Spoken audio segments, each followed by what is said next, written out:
Today we're in our fourth installment of our 5-part series on Learning 101. Let's take a moment to engage in active recall as you see if you can remember the themes from our previous 3 triple T's: creating disfluency, distributed learning, and the 𝙧𝙘𝙧𝙞𝙀 effect.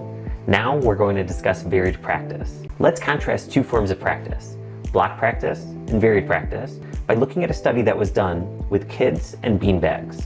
Half the kids were instructed to throw the beanbags at a target 3 feet away over and over again, i.e. block practice. The other group was instructed to throw the beanbag at 2 different targets, one 2 feet away, the other 4 feet away, varied practice. The experimenter instructed the kids, okay, try 2 feet, now 4 feet, 4 feet again, now 2 feet, totally random with no pattern whatsoever.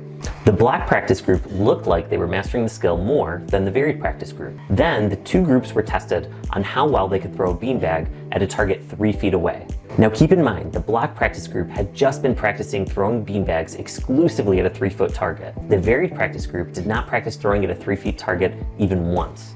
Yet, the varied practice group ended up outperforming the block practice group. Remember the recurring theme of Learning 101.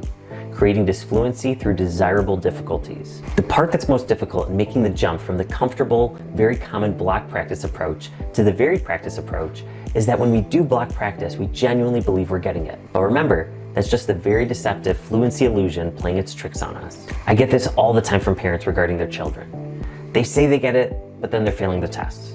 Or they get good grades, but they don't test well. That's because students tend to only focus on the section they have homework on without understanding how it relates to any other sections within the chapter or to the overall course. One of the reasons our tutors get such amazing results for our students in their math classes as well as on the SAT and ACT is we utilize varied practice in our acceleration approach. Be sure to check back in next week when we wrap up this series and discuss the tip that ties it all together.